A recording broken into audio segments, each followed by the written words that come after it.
Yeah. Okay. Hello, everyone. How does the tree of life help us answer the question, who am I? Okay, we're going to try to answer that question today. I'm Thomas. Welcome to my channel. I run an educational business called Model Alternative School Services. We create and distribute educational products, books, audiobooks, videos, courses, articles, and so on, other educational materials. Mass specializes in tree of life. That's right here, this diagram, if you are not familiar, tree of life. And the tree is got 12 different stages on it, as you see, 10, 9, 8, 7, 6, 5, 4, 3, 2, 1. And it's also got the abyss in the middle and a 0 at the top. So that's where you get the 12. And then to which I have inducted another dimension into what I call the MASSTree.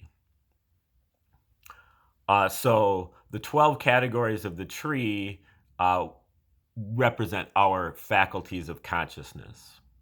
And then so the MASSTree has 144 or 12 by 12 different categories or fractal faculties, if you will, that are our phases or stages of life, including history, spirituality, and cosmology. So if you're interested, please click the link below if you would like to get a free copy of our guide to the 144 fractal faculties or stages of life, spirituality, history, and cosmology, annotated. Also, if you want some more specific background, a quick intro to the Tree of Life, check out my video on this channel that is called Tree of Life, an Introduction. It's just about 10 minutes. It just gives you enough background so that a video like this will kind of squeeze right in there. Okay.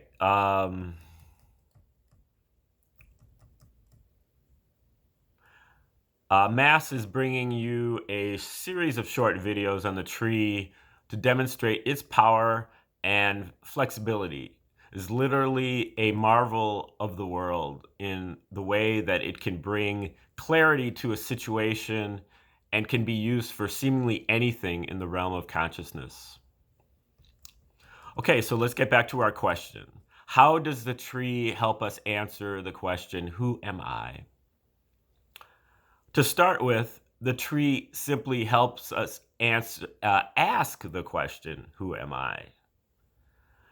Most fundamentally, when we ask, who am I, we must first understand we are not our bodies and we are not our minds, but just pure consciousness. And also, the tree answers, who am I, by noting that we all have a mission, a calling in life, which occurs really here at the top of the seventh sphere, right here. And we refine that mission as we move further up the tree.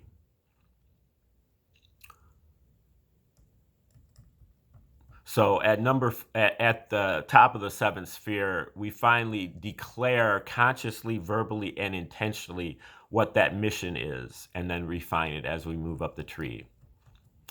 Originally, though, we made this choice back before we were even born, but we forgot about that after going through all the birth trauma. We tend to lose our memory of our past lives or in between lives. And so even though we consciously made a choice how to incarnate, we don't remember. So this journey really starts at the ninth sphere. The ninth sphere right here in the middle toward the bottom, the ninth sphere right here. Um, this this sphere really is about receptivity. This is when we're growing up, just as a young person, maybe even before the age of 5. We are super receptive. We watch and learn, and then we imitate what we've learned, what we see. We imitate our parents and our friends, our other caregivers, and we copy what they do, and that leaves an imprint on our lives. So uh, the ninth sphere helps us to assess where we have come from and to dig into those times even before where we were born. So one example here is stage number 17, which is called family business training or apprenticeship. What we have learned, so this is what we have learned from our family upbringing about what is desirable, what makes us happy, and what we are good at. This serves as somewhat of a background in determining who am I. Also, stage number 23, heightened receptivity. We look at our parents or whoever was in charge of raising us to determine their affinities and their strengths and weaknesses, realizing that we inherited those things and we probably copied them and imprinted them on our, habits. Again, this is just kind of background information to determining who am I. And then here at the top of the ninth sphere, we've got stage number 24 called head out of the sand. The universe itself is showing us what we are, but we have to just open our eyes to it and look directly at it.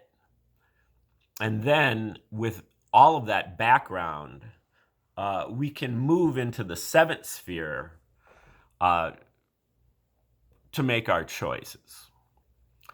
Seventh sphere has to do with imagination, creativity, our pleasure principle, and we use that, the seventh sphere, as more or less of a wedge to get up to the higher spheres. This is where our higher spiritual aspirations are, but the seventh sphere is kind of like the way out of these lower spheres here. We're trying to move up the tree on our spiritual journey, and the seventh sphere is really our wedge to get there through, again, imagination, creativity, and our pleasure. So especially imagination, we see kind of what's wrong with the world, and we imagine a better world.